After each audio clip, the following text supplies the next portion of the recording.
단지나무 2부 6. 사랑의 조각들. 같이 이야기하고 말처럼 탈 수 있는 나무가 하나도 없었어요, 포르투가? 하나도. 그땐 당신도 어린애였었잖아요. 그랬지. 하지만 모든 아이들이 나무를 이해하는 행운을 얻는 건 아니잖아. 마찬가지로 모든 나무들이 말하는 것을 좋아하는 것도 아니야.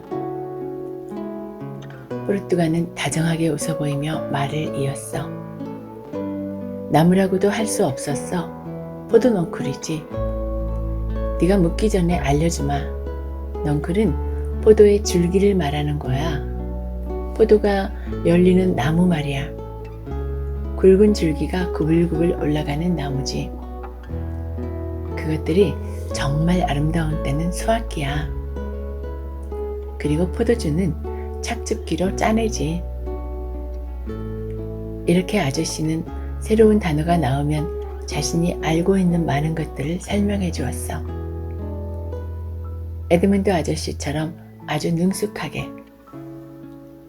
더 얘기해 주세요. 재미있니? 굉장히 재밌어요. 할 수만 있다면 85만 2천 킬로미터를 쉬지 않고 달리면서 당신하고 얘기하고 싶어요. 그럼 기름이 많이 들 텐데? 그게 문제예요. 그는 풀을 가리키며 겨울엔 건초가 되고 치즈도 만들게 해준다고 말했어. 아참, 그는 치즈를 치즈라고 발음해.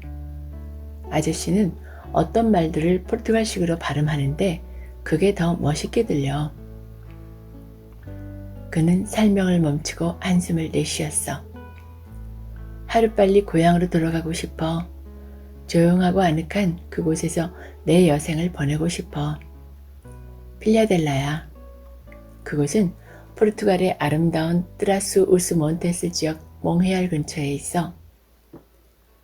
그때서야 나는 아저씨가 아빠보다 나이가 많다는 걸 알아차렸어. 그런데 아저씨 얼굴은 뚱뚱해서 그런지 주름살도 별로 없고 윤기가 흐른다니까. 아무튼 묘한 기분이 들었어.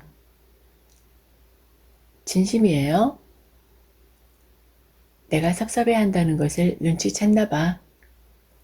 바보야, 한참 나중 얘기야. 어쩌면 내 생전에 이루어지지 않을지도 몰라. 저는요, 당신하고 이렇게 친해지는 게 얼마나 힘들었는데요. 바보같이 내 눈에는 눈물이 가득 고였어.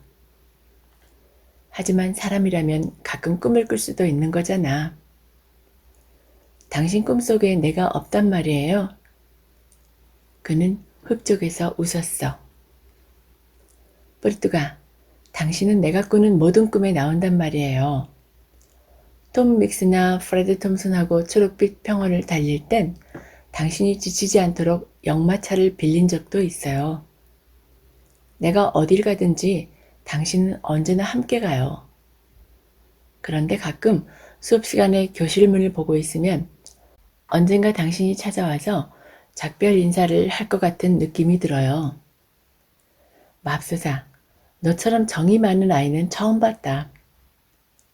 하지만 나한테 너무 정을 붙여도 안 돼. 알겠니? 나는 민기뉴에게 이런 얘기들을 해주고 있었다. 민기뉴는 나보다 더 이야기에 푹 빠져 있었다. 하지만 슈르르가 그는 내 아빠가 된 뒤로 고슴도치 아빠처럼 돼버렸어. 내가 하는 일은 뭐든지 다 귀엽다고 생각해. 그런데 다른 어른들처럼 얘기하지는 않아. 다른 사람들은 모두 내가 잘 나갈 거래. 하지만 이렇게 집에만 있잖아. 나는 민기뉴를 사랑스러운 눈으로 쳐다보았다. 그리고 내가 사랑을 준 것만큼 언제나 사랑을 되받고 있다는 것을 깨달았다. 있잖아, 민기뉴. 난 애를 12명 낳을 거야. 거기다 12명을 또 낳을 거야. 알겠니? 우선 첫 번째 12명은 모두 꼬마로 그냥 있게 할 거고 절대 안 때릴래. 그리고 다음 12명은 어른으로 키울 거야. 그리고 애들한테 이렇게 물어봐야지. 넌 이 다음에 커서 뭐가 될래? 나무꾼? 그럼 좋아. 여기 도끼하고 체크무늬 셔츠가 있다. 넌 서커스단의 조련사가 되고 싶다고? 알겠다. 여기 채찍과 제복이 있다. 그럼 크리스마스엔? 그렇게 애들이 많은데 다 어떡할 거야? 민기는 걱정도 많지. 그렇다고 이 순간에 말을 끊다니. 크리스마스가 되면 난 돈을 많이 벌어서 밤이랑 개암나무 열매를 한 트럭 살 거야. 호두랑 무화과 열매랑 건포도도. 장난감은 너무 많아서 가난한 이웃 친구들한테 빌려줄 정도가 될걸? 이 다음에 크면 부자가 될 거야. 엄청난 부자. 거기다 복권도 당첨될 거고. 민기뉴를 흘겨보며 내 말을 가로챈 것을 꾸짖었다. 얘들 얘기 좀 끝내자. 그래, 얘야. 넌 카우보이가 되겠다고? 여기 안장하고 채찍이 있다. 망가라치바의 기관사가 되겠다고? 여기 모자랑 호루라기가 있다. 호루라기가 어쨌다고, 제제? 그렇게 늘 혼자 중얼대다가 너 미쳐버리겠다. 뚜뚜까 형이 다가와 내 곁에 앉았다. 그리고 은근한 미소를 지으며 병뚜껑과 헝겊으로 장식된 내 라임 오렌지 나무를 들여다보았다.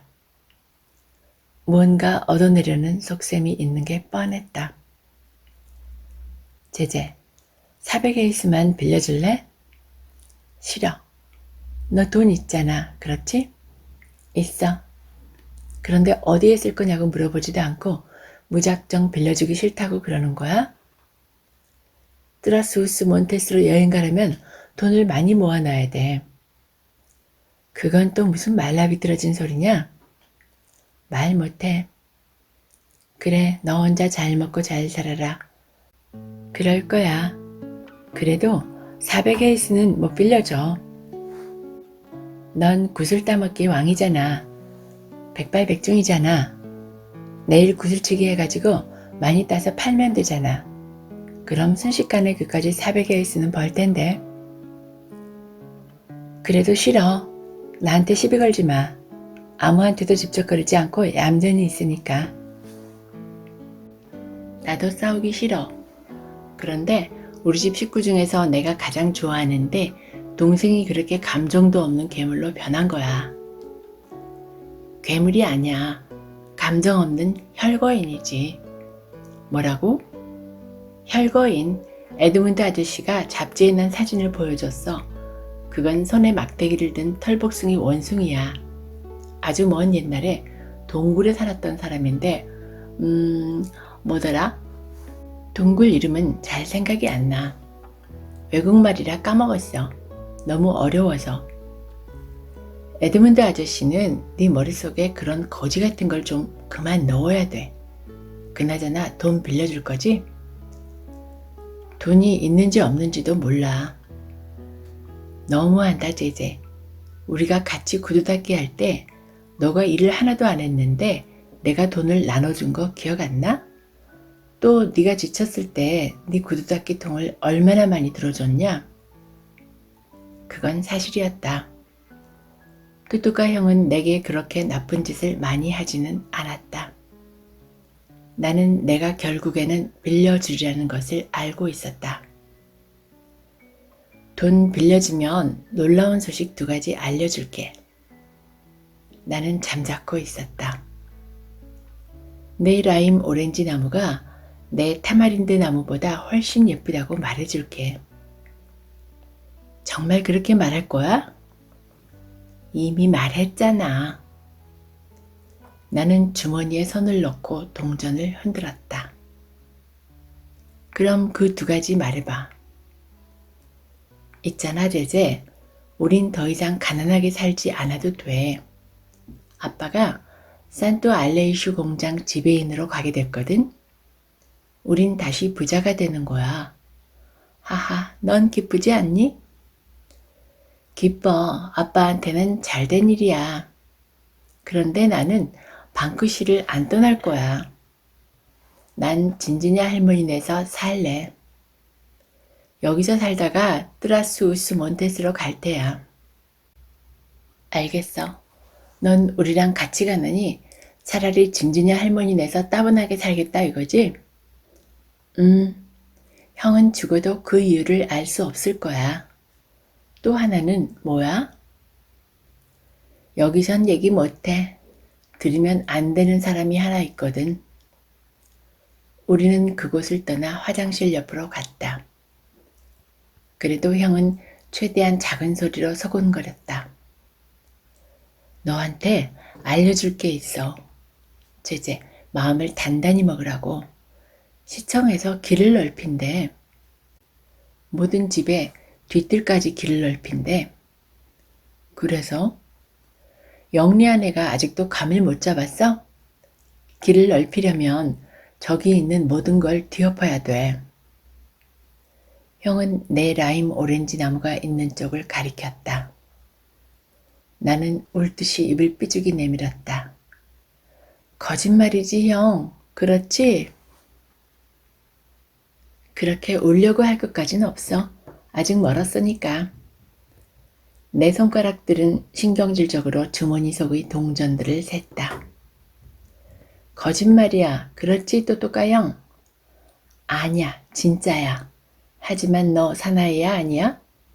사나이야. 그래도 바보처럼 눈물이 흘러내리는 건 어쩔 수가 없었다. 난 형의 허리를 부여잡고 애원했다. 형은 내 편이 될 거지? 그렇지 또또가 형? 사람들을 모아서 함께 싸울 거야. 아무도 내 라임 오렌지 나무를 자르지 못하게 할 거란 말이야. 그래, 우리가 막자. 그러니까 이젠 돈 좀 빌려줘. 뭐 할 건데? 너 아직 방구극장에 못 가지? 거기서 타잔 영화 하는데 보고 와서 얘기해 줄게. 난 500헤이즈짜리 동전을 꺼냈다. 그리고 셔츠 자락으로 눈물을 훔치며 돈을 건넸다. 거스름돈은 형 가져. 사탕 사 먹어. 그리고 라임 오렌지 나무 앞으로 갔다. 말할 기분이 들지 않아 타잔 영화에 대해서만 생각했다. 난 어제 이미 그 영화를 봤다. 포르투가에게 부탁했던 것이다. 가고 싶니? 가고 싶은 마음은 굴뚝 같지만 방구극장 출입 금지인데요 뭘. 그리고 못 들어가는 이유를 상기시켜 주었다. 그는 웃었다. 그 영리한 머리로도 아직 방법을 못 찾았어? 못 찾았어요, 포르투가. 하지만 어른이랑 같이 가면 아무도 뭐라고 안 할 것 같은데. 그 어른이 나였으면 하는 것이 네가 바라는 거지? 내 얼굴은 기쁨으로 활짝 개었다. 일 어쩐다. 난 일을 해야 하는데 얘야. 이 시간엔 붐비지도 않아요. 사람들하고 얘기하거나 차에서 조는 대신에 표범이랑 악어랑 고릴라랑 싸우는 타잔 보러 가요. 누가 나오는 줄 아세요? 프랑크 머리를이래요. 여전히 그는 주저했다. 넌 망난이잖아. 만사에 장기도 많고. 딱 2시간밖에 안 걸려요. 그리고 당신은 돈이 많잖아요, 포르투가.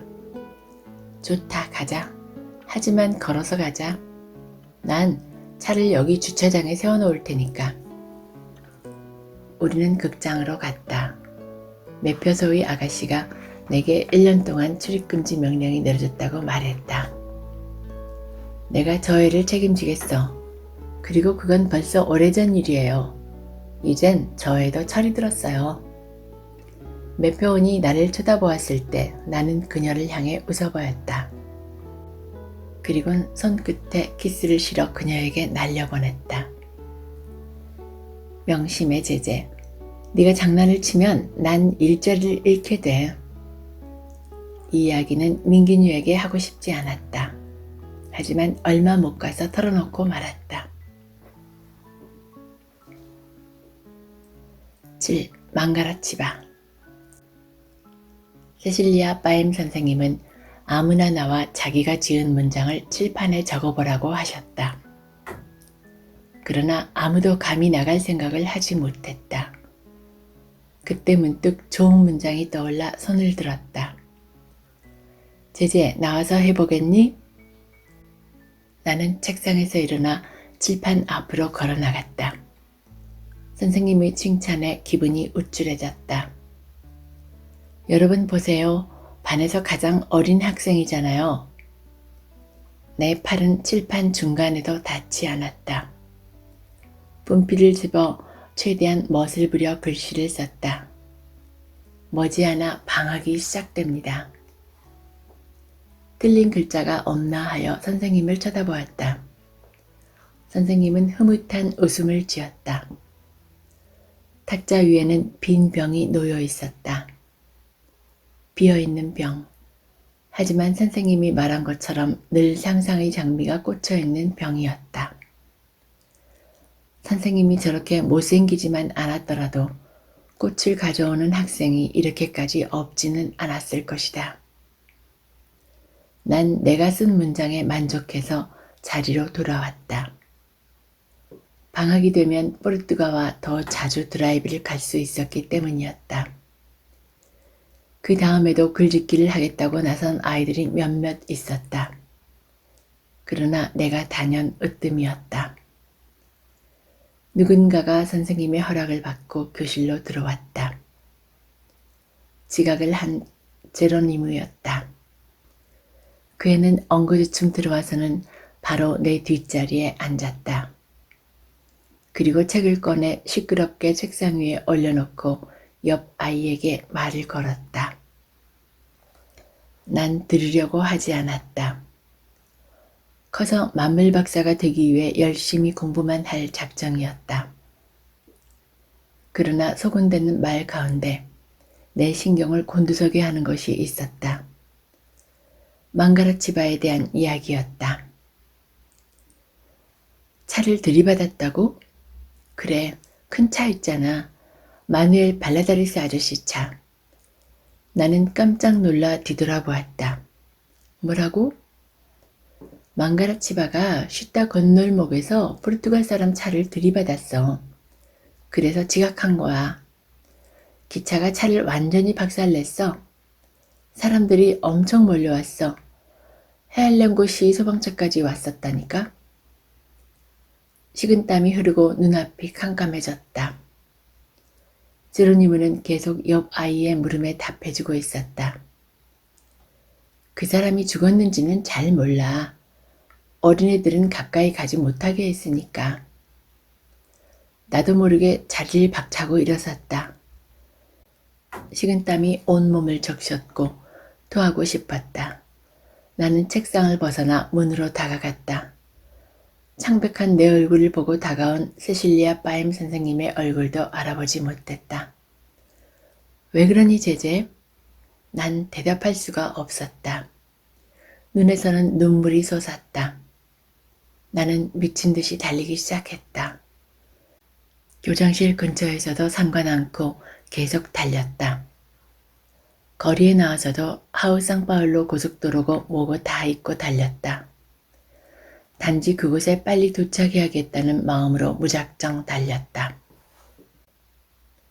위보다도 가슴이 더 아팠다. 까지니아 길도 단숨에 달려 빠져나왔다. 빵집에 이르러 제로니무의 말이 거짓이기를 빌며 세워놓은 차들을 살펴보았다. 그러나 그곳에 우리의 차는 없었다.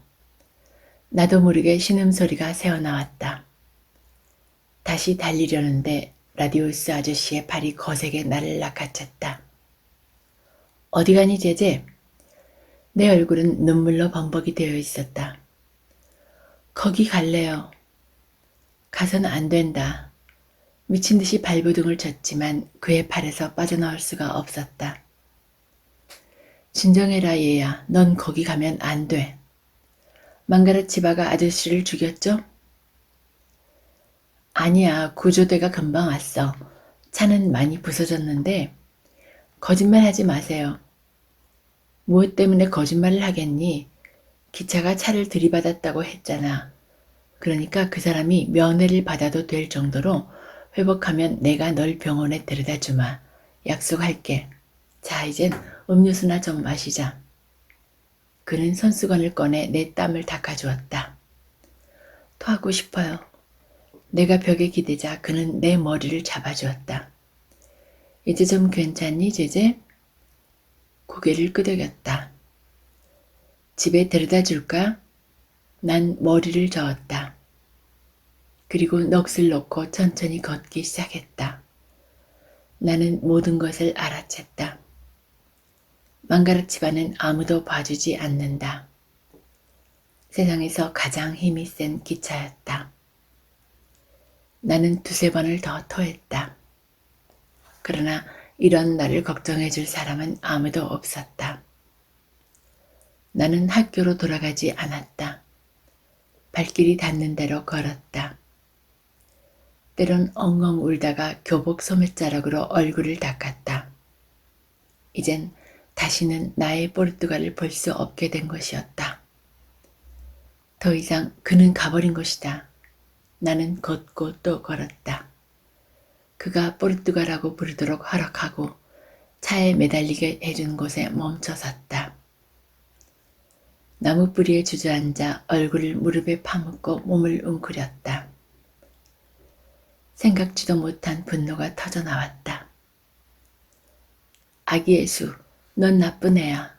이번에야말로 네가 하느님이 되어서 태어날 줄 알았는데 왜 나한테 이런 짓을 하는 거야? 넌 왜 다른 애들은 좋아하면서 나는 좋아하지 않는 거야? 내가 얼마나 착해졌는데. 이젠 싸움도 안 하고 욕도 안 하고 공부만 열심히 하는데 볼기짝이란 말도 이젠 안 한단 말이야.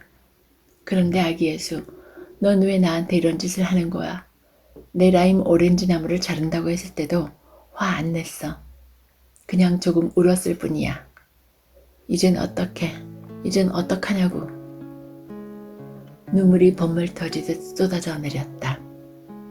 아기 예수, 내 포르투갈을 돌려줘. 내 포르투갈을 다시 달란 말이야. 그러자 아주 부드럽고 다정한 목소리가 내 가슴을 향해 말을 걸었다. 아마 내가 걸터 앉았던 나무의 목소리 같았다. 울지 마라 얘야. 그는 하늘나라로 갔단다. 밤이 되었다. 더 이상 토할 기운도 울 기운도 없어 엘레나 빌라스보아스 아줌마네 현관 계단에 앉아있는데 뚜뚜과 형이 나를 발견했다. 형이 내게 말을 걸었지만 난 신음소리밖에 낼 수 없었다. 왜 그래 제제? 말 좀 해봐. 그러나 난 계속 낮은 신음소리만 냈다. 그러자 뚜뚜과 형이 내 이마를 짚어보았다. 완전히 불덩이네. 무슨 일이야 제제? 이리 와, 집에 가자. 내가 천천히 데리고 가줄게. 신음 속에서 나는 겨우 입을 열었다. 그냥 내버려둬, 형. 나 이제 그 집엔 안 갈 거야. 집에 가야지. 우리 집이잖아. 난 그 집하고 상관없어. 모든 게 끝이야. 형은 나를 일으켜 세우려다가 내가 전혀 기운이 없다는 것을 알았다. 그러자 내 한쪽 팔을 자신의 목에 두르고 허리를 안았다. 그리고 나를 집까지 데려와 침대에 눕혀주었다. 잔디라 누나, 글로리아 누나, 모두들 어디 있어? 형은 알라이데 집에서 이야기를 하고 있던 잔디라 누나를 발견했다. 잔디라 누나, 제재가 굉장히 아픈가 봐. 그녀는 투덜거리며 집으로 돌아왔다. 또 시작이군. 사랑의 매를 맞아야. 그러자 또뚜까 형은 누나에게 신경질을 내며 방으로 들어왔다. 아니야 누나. 이번엔 굉장히 아픈 것 같아. 죽을지도 몰라. 난 살 밤낮을 아무것도 먹지 못했다. 열은 나를 집어삼킬 듯 심했고 먹고 마시면 곧바로 토해버렸다. 나는 점점 야위어갔다. 나는 몇 시간이고 꼼짝 않고 벽만 쳐다보았다. 주위에서 이야기 소리가 들렸지만 대답하기 싫었다. 아무 말도 하고 싶지 않았다. 그냥 하늘로 가고만 싶었다. 글로리아 누나는 아예 내 방으로 옮겨와 내 곁에서 밤을 지샜다. 불도 끄지 못하게 했다. 모두들 내게 잘해주었다. 진지냐 할머니까지 우리 집에 와서 며칠을 보냈다. 또뚜까 형은 가끔 내게 와서 눈을 치켜뜨며 이렇게 말했다. 거짓말이었어, 제제. 날 믿어줘. 내가 장난친 거야.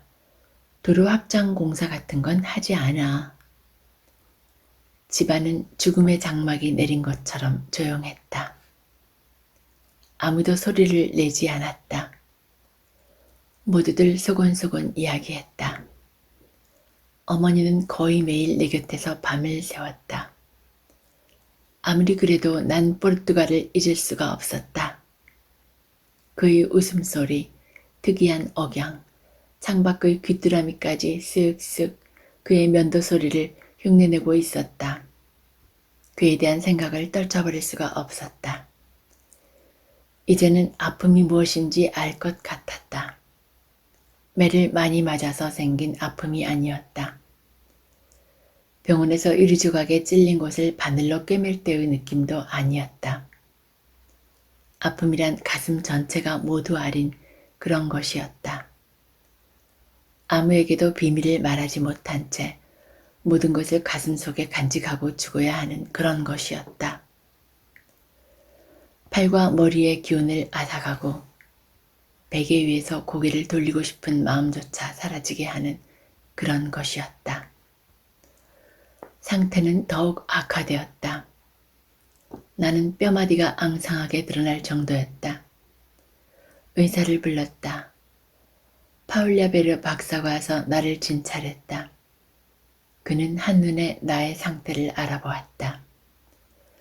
쇼크예요. 정신적으로 아주 큰 충격을 받았습니다. 이 충격을 이겨내야만 살 수 있습니다. 글로리아 누나는 그를 밖으로 데리고 나가 말했다. 맞아요. 충격을 받았어요. 박사님, 자기 라임 오렌지 나무가 잘린다는 얘기를 듣고부터 저래요.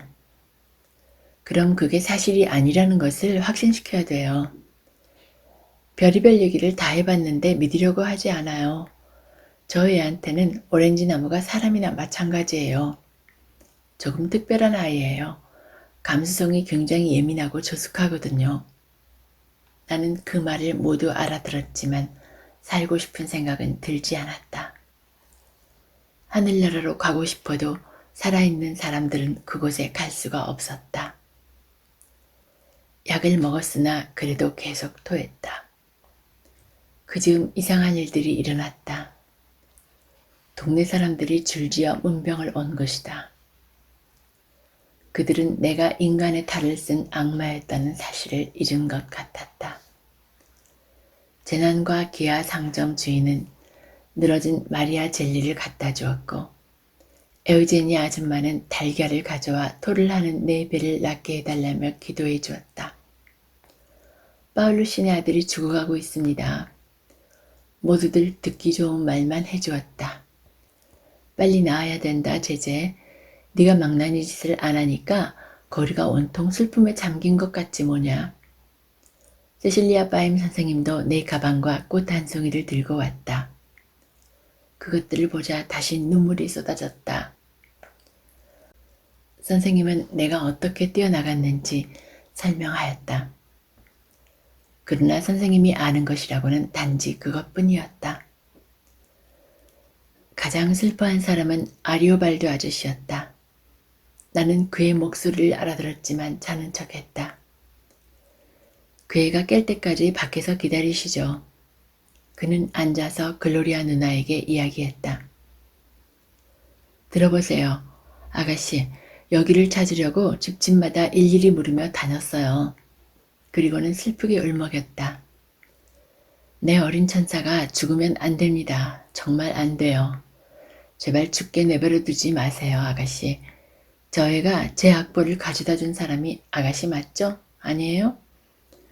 글로리아 누나는 거의 대답을 못할 지경이 되었다. 저 꼬마는 정말 죽으면 안 됩니다. 아가씨 저희한테 몹쓸 일이 생기면 이따위 변두리 마을엔 절대 오지 않겠습니다. 그는 방으로 들어와서 내 곁에 앉아 내 손을 자기 얼굴에 비벼댔다. 눈을 떠봐라 제제. 빨리 나와야지. 그래서 나랑 다니며 노래를 불러야 할 것 아니냐. 난 거의 하나도 팔지 못했어. 사람마다 물어본단다. 어이 아리오발드, 그 카나리아는 어디 간 거요? 빨리 나을 거라고 약속하지? 응? 아직도 눈물이 남아 있었는지 눈에서 눈물이 흘렀다. 글로리아 누나는 내가 다시 흥분하려고 하자 아저씨를 밖으로 데리고 나갔다. 나는 나아지기 시작했다. 조금씩 마실 수도 있었고 토하지도 않았다. 그래도 그에 대한 기억이 떠오를 때면 열이 오르고 토하고 식은땀을 흘리며 떨었다. 어떤 때는 망가라치바가 나는 듯이 지나가며 그를 덮치는 광경을 떨쳐낼 수가 없었다. 그래서 아기예스에게 만약 나를 눈곱만 치라도 좋아했다면 포르투가가 아무런 아픔 없이 저 세상으로 가게 해달라고 계속 부탁했다. 글로리아 누나가 내 곁으로 와 머리를 쓰다듬어 주었다. 울지마 아가. 다 있게 돼. 너만 좋다면 내 망고나무를 줄게. 그 나무는 아무도 건드리지 못할 거야. 열매도 열리지 않고 늙은 데다 볼품도 없는 그런 망고나무를 어디다 써먹을까? 하기는 내 라임 오렌지 나무도 곧 매력을 잃고 다른 나무처럼 되고 말겠지. 그것도 사람들이 그 불쌍한 나무에게 늙어갈 시간과 기회를 줄 때나 가능한 일이지만 말이다. 어떤 이들에겐 죽는다는 게 얼마나 쉬운 일인가. 몹쓸 기차가 한 번 지나가면 그만이잖아. 그런데 왜 내가 하늘나라에 가는 것은 이다지 어려울까? 내가 가지 못하도록 모두들 내 다리를 붙잡고 있나 봐. 글로리아 누나의 정성 어린 보살핌으로 나는 겨우 말할 수 있을 정도가 되었다. 아빠는 밤에 외출하는 일마저 그만두었다. 또또까 형은 양심의 가책이 심하여 여일 정도였다. 그 때문에 잔디라 누나에게 핀잔을 듣기도 하였다. 아픈 사람은 하나면 충분하잖아, 안토니우? 누나가 내 심정을 몰라서 그래. 쟤한테 얘기해준 사람이 나야. 저 애가 하염없이 울던 모습이 꿈에도 나온단 말이야. 그렇다고 너까지 울면 안 되지. 넌 이제 다 컸어. 그리고 저 앤 살아날 거야. 그러니까 이제 그만 좀 하고 재난과 기아 상점에 가서 연유 한 통만 사와. 그럼 돈을 줘. 이제 아빠 앞으론 외상 안 준대. 몸이 약해져서인지 계속 잠이 쏟아졌다. 밤인지 낮인지도 분간하기가 힘들었다. 열은 조금씩 내렸고 식은땀과 몸떨림도 점점 가라앉았다. 눈을 뜨자 어둠 속에서 잠시도 내 곁을 떠나지 않는 글로리아 누나가 보였다. 누나는 흔들의자를 방에 들어놓고 피로를 이기지 못할 땐 그 위에서 잠들기도 했다. 누나 벌써 밤이야? 거의 그래 아가야. 창문 좀 열어줘. 머리 아프지 않을까? 괜찮을 거야. 빛이 스며들었다. 아름다운 하늘 조각이 보였다. 하늘을 바라보았다. 다시 눈물이 솟기 시작했다. 왜 그래 제제? 아주 멋진 하늘이잖아. 아주 파란 하늘. 아기 예수가 너를 위해 꾸몄대. 오늘 아기 예수가 나한테 그랬어. 하늘이 내게 무엇을 의미하는지 누나는 모르고 있었다.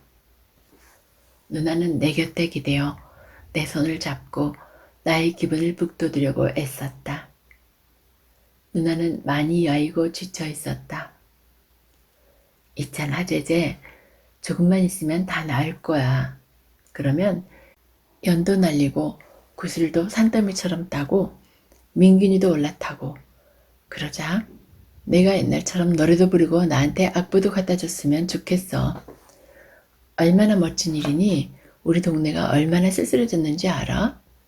모두들 거리를 쏘다니며 장난치던 너를 그리워해. 그러니까 너도 노력해야 해. 어서 기운을 차리고 자리에서 일어나야지. 있잖아 누나. 난 더 살고 싶지 않아. 다 나으면 다시 나쁜 아이가 될 거야. 누나는 몰라. 누구를 위해서 착해져야겠다고 마음먹을 그럴 사람이 이젠 없어. 착해질 필요 없어. 그냥 네가 늘 그랬듯이 어린애이기만 하면 되는 거야. 그래서 뭐 어쩌게. 누나, 모두들 날 막 때리라고? 모든 사람들이 날 못살게 굴라고? 누나는 양손에 내 얼굴을 받치고 단호하게 말했다. 있잖아 아가. 내가 한 가지 맹세할게. 네가 낫게 되면 아무도 그 누구도 하느님이라도 너한테 손끝 하나 대지 못하게 할게. 내가 송장이 되기 전에는 절대로 안 돼. 내 말 믿지?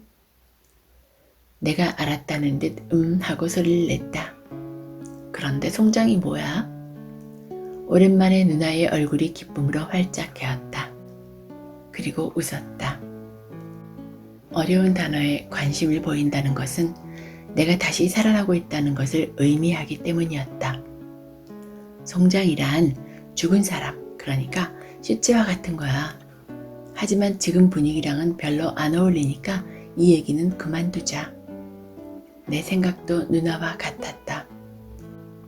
그러나 그가 벌써 며칠째 송장이라는 것을 생각하지 않을 수 없었다. 글로리아 누나는 내게 여러 가지 약속을 하며 계속 말을 붙였다. 하지만 난 그의 파랑새와 카나리아를 생각하고 있었다. 어떻게 됐을까? 불꽃머리 오를란드 아저씨네 꾸리오새처럼 슬퍼서 죽었을지도 몰라. 세상에서 풀어졌을지도 몰라. 그건 죽이는 거나 마찬가지인데 그 새들은 날지도 못하니까. 아이들이 새총으로 쏠 때까지 바보처럼 오렌지 나무에 앉아있다가 새총에 맞았을 거야. 직구가 돈이 없어 풍금조 새집을 열어주었을 때 얼마나 끔찍했던지. 아이들 새총질에 살아남은 새가 한 마리도 없었어. 집안이 정상적인 리듬을 되찾고 있었다. 곳곳에서 떠들썩한 소리가 들렸고 엄마도 다시 일을 하러 나갔다. 흔들리자도 예전에 놓여있던 응접실로 돌아갔다. 하지만 글로리아 누나는 여전히 자리를 지켰다. 내가 자리를 털고 일어나지 않는 한 내 곁을 떠나지 않을 것 같았다. 이 국물 좀 마셔봐 아가. 잔디라 누나가 너한테 닭고기국을 만들어주려고 검은 암탉을 잡았어. 냄새 참 좋지? 그리고 입으로 후후 불어 국을 식혔다. 너도 나처럼 빵을 커피에 담가서 먹어봐. 하지만 삼킬 때 소리를 내서는 안 돼. 보기 흉하거든. 갑자기 왜 그러니 아가. 검은 암탉을 죽였다고 우는 것은 아니지? 늙은 닭이었잖아.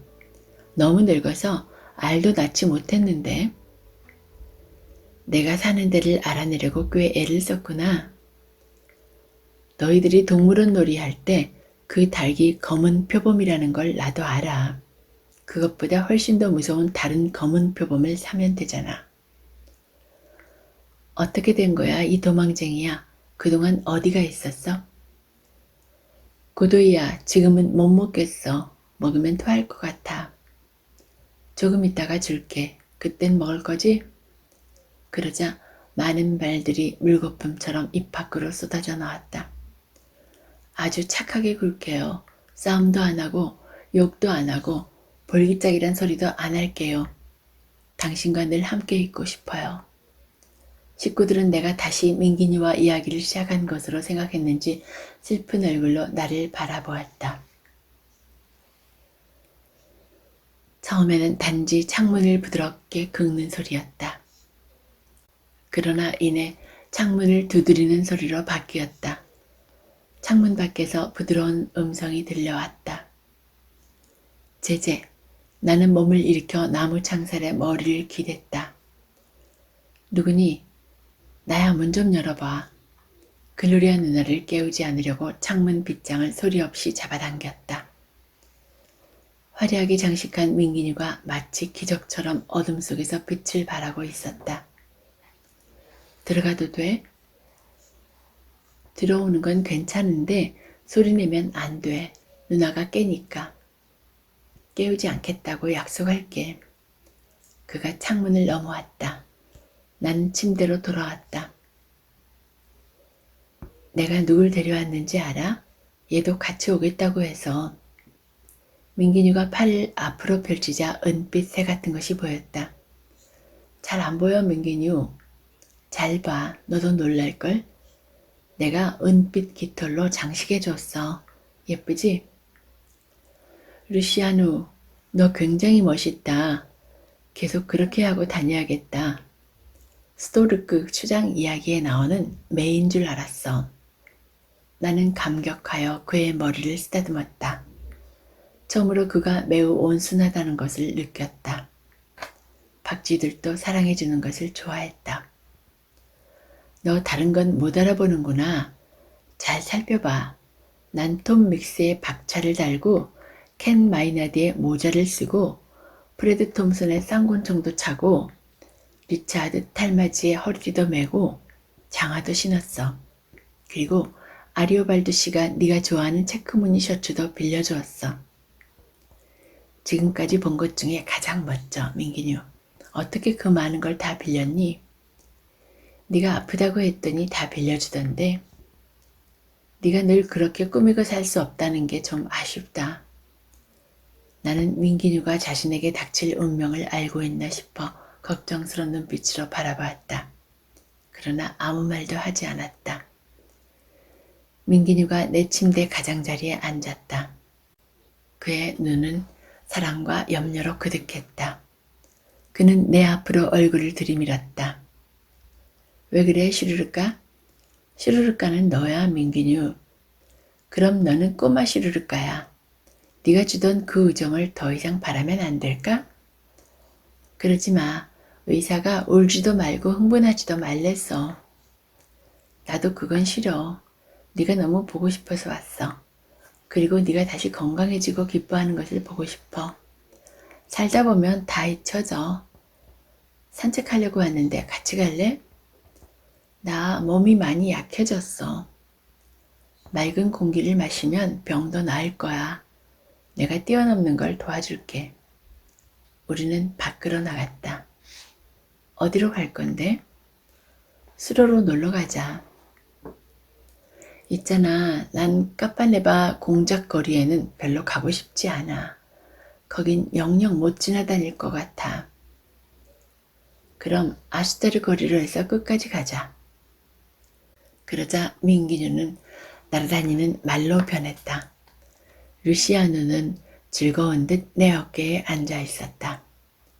민기뉴는 내가 수로의 굵은 수도관 위에서 균형을 잡을 수 있도록 손을 잡아주었다. 수도관의 뚫린 구멍에서 물줄기가 분수처럼 솟아 우리의 발바닥을 간지럽게 적셨다. 좀 어지러웠지만 민기뉴가 마련해준 기쁨으로 이미 다 나은 기분이었다. 적어도 내 심장은 가볍게 뛰고 있었다. 갑자기 멀리서 기적 소리가 들려왔다. 너 들었니, 민기뉴? 멀리서 들리는 기적 소리야. 귀를 찢는 듯한 굉음이 점점 다가왔다. 기적 소리가 다시금 정막을 깨뜨렸다. 두려움이 온몸을 휘감았다. 바로 그놈이야, 민기뉴. 망가라치바, 살인마. 기찻길 위를 달려오는 기차 바퀴 소리는 더욱 무섭게 커졌다. 올라와, 민기뉴. 빨리 올라와, 민기뉴. 민기뉴는 번쩍이는 박차 때문에 수도관 위에서 균형을 잡지 못했다. 올라와, 민기뉴. 내 손을 잡아. 저놈이 널 죽일 거야. 저게 너를 짓밟을 거야. 짓밟는다고 널 조각내버릴 거야. 민기뉴가 간신히 수도관 위에 오르자 그 흉악한 기차가 기적을 울리고 연기를 내뿜으며 우리 옆을 스쳐 지났다. 살인자, 살인자. 기차는 선로위를 빠르게 달려가며 껄껄 웃는 듯한 목소리로 말했다. 내 잘못이 아니야, 내 잘못이 아니야. 난 잘못이 없어. 난 잘못이 없어. 집안의 모든 불이 켜지고 내 방에는 잠을 덜 깨 푸석한 얼굴들이 나타났다. 나쁜 꿈을 꿨구나. 엄마는 나를 가슴에 안고 내 울음을 누르려는 듯 꼭 껴안았다. 꿈이었어, 아가. 악몽을 꾼 거야. 나는 다시 토하기 시작했다. 글로리아 누나가 랄라 누나에게 말했다. 제가 살인마라고 고함쳐서 깼어. 죽일 거야, 짓밟을 거야, 조각 낼 거야 라고 그러잖아. 맙소사, 이 일이 언제나 끝나지? 그러나 그 일은 얼마 안 가 끝이 났다. 계속 살아가야 할 운명인 것 같았다. 어느 날 아침, 글로리아 누나가 환하게 웃는 얼굴이 되어 들어왔다. 난 침대에 앉아 고통과 슬픔으로 가득 찬 세상을 보고 있었다. 이것 봐, 제제. 누나의 손에는 작고 흰 꽃 한 송이가 들려 있었다. 민기뉴가 피운 첫 번째 꽃이야. 그 애도 곧 어른 나무가 될 건가 봐. 그럼 오렌지도 주겠지? 나는 흰 꽃을 손가락 사이에 끼우고 어루만졌다. 난 더 이상 울지 않았다. 민기뉴는 이 꽃으로 내게 작별 인사를 전하고 있었다. 민기뉴도 이제 내 꿈의 세계를 떠나 현실과 고통의 세계로 들어서고 있었다. 자, 이젠 죽을 좀 먹자. 그리고 어제처럼 집을 한 바퀴 도는 거야. 내가 곧 가져올게. 그때 루이스 왕이 내 침대 위로 기어 올라왔다. 식구들은 이제 동생이 내 곁에 오는 것을 두고 뭐라 하지 않았다. 처음에는 나를 흥분시킬까봐 오지 못하게 했다. 제재형? 왜 그러십니까, 꼬마 임금님? 사실 루이스만이 진정한 왕이었다. 트럼프에 나오는 하트나 다이아몬드나 스페이드나 클로버의 왕들은 그저 카드놀이를 하는 사람들의 손때가 묻은 지저분한 그림에 지나지 않았다. 그리고 또 한 사람, 그 사람은 왕이 될 때까지 살지 못했다. 제재형, 난 형이 아주 좋아. 나도 그래, 루이스. 나도 네가 좋아. 오늘 나하고 놀 거야? 오늘은 너랑 놀게. 뭘 하고 싶은데? 동물원에도 가고 그 다음에 유럽에도 갈래. 그 다음엔 아마존 정글도 가고 그리고 민균이랑도 놀자.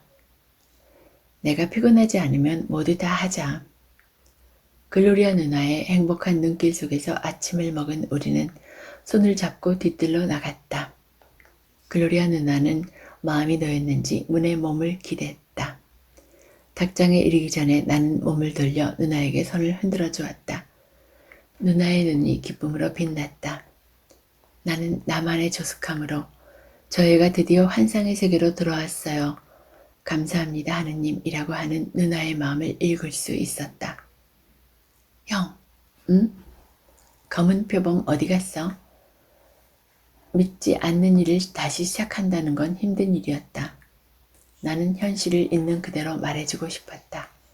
바보야, 표범은 없어. 그건 내가 국 끓여 먹은 늙은 암탉일 뿐이라고. 지금은 암사자 2마리만 있어, 루이스. 검은 표범은 아마존 정글로 휴가 갔어. 그의 환상을 가능한 지켜주는 것이 나을 것 같았다. 아주 어렸을 땐 나도 그런 것을 믿었으니까. 어린 왕은 눈이 희둥그레졌다. 그럼 표범이 저기 저 정글에 있어? 겁먹지 마. 아주 멀리 가서 돌아오는 길을 찾지도 못할 테니까. 나는 씁쓸하게 웃었다. 아마존 정글은 단지 가시투성이의 오렌지 나무 잎사귀 몇 장에 불과했다. 있잖아, 루이스. 지금 형이 아주 힘들어. 그러니까 이제 그만 가자. 내일 더 놀자. 케이블카 놀이도 하고 네가 좋아하는 것을 다 하자. 루이스는 내 말에 고개를 끄덕이고 내 손을 잡고 천천히 돌아왔다. 그는 현실을 알기에는 아직 너무 어렸다. 나는 마법이 풀린 민기니와 마주치고 싶지 않았다. 루이스는 그 흰 꽃이 우리의 작별 인사였음을 모르고 있었다. 8. 늙어가는 나무들. 아직 밤이 오기 전이었다. 그 소식은 사실로 확인되었다. 우리 집과 식구들에게 평화의 기운이 다시 피어나고 있었다. 아빠는 내 손을 끌어다 식구들이 보는 앞에서 나를 아빠 무릎에 앉혔다. 그리고 내가 어지럽지 않도록 천천히 의자를 흔들었다. 다 지나갔다, 얘야. 모두 다 끝났어. 너도 이 다음에 크면 아빠가 될 거야. 그리고 살다 보면 어려운 시기가 있다는 것도 알게 될 거다. 하는 일마다 잘 안 되고 끝없이 절망스러울 때가 있어. 하지만 이젠 그렇지 않아.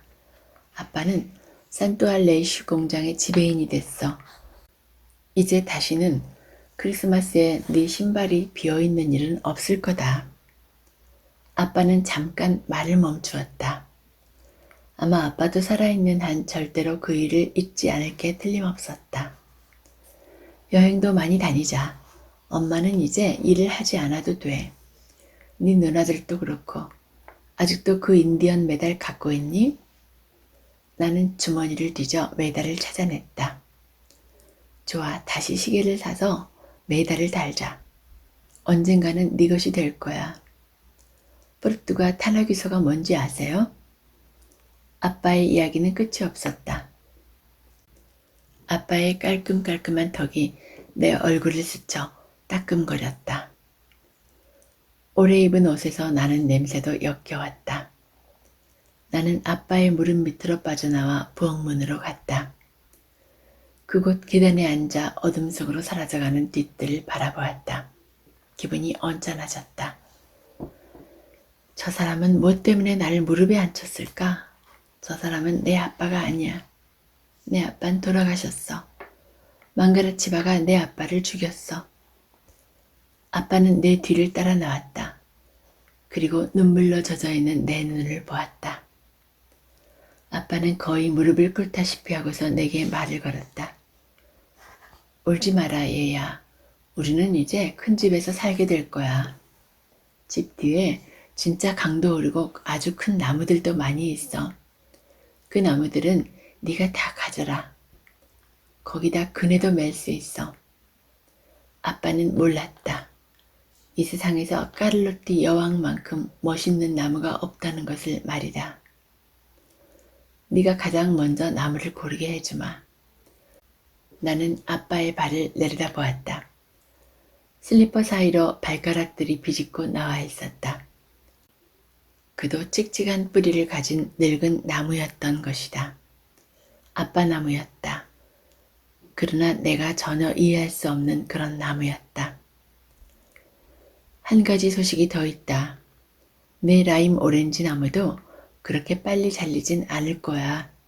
그게 잘릴 때쯤에는 우리가 멀리 이사 갈 테니까 넌 그게 잘렸는지도 모를 거야. 나는 흐느끼며 아빠의 무릎을 끌어안았다. 됐어요, 아빠. 그런 건 상관없어요. 그리고 나를 따라 눈물을 흘리는 아빠의 얼굴을 보며 중얼거렸다. 벌써 잘 나갔어요. 아빠 벌써 일주일도 전에 내 라임 오렌지 나무를 잘라갔어요. 9. 마지막 고백. 사랑하는 마누엘 발라다리스 씨, 오랜 세월이 흘렀습니다. 저는 48살이 되었습니다. 때로는 그리움 속에서 어린 시절이 계속되는 듯한 착각에 빠지곤 합니다.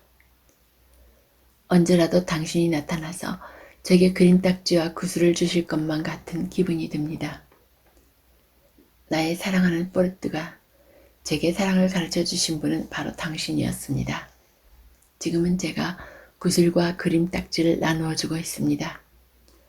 사랑 없는 삶이 무의미하다는 것을 알기 때문입니다. 때로는 제 안의 사랑에 만족하기도 하지만 누구나와 마찬가지로 절망할 때가 더 많습니다. 그 시절, 우리들만의 그 시절에는 미처 몰랐습니다. 먼 옛날 한 바보 왕자가 제단 앞에 엎드려 눈물을 글썽이며 이렇게 물었다는 것을 말입니다. 왜 아이들은 철이 들어야만 하나요? 사랑하는 포르투가, 저는 너무 일찍 철이 들었던 것 같습니다. 영원히 안녕히. 우바뚜바에서 1967년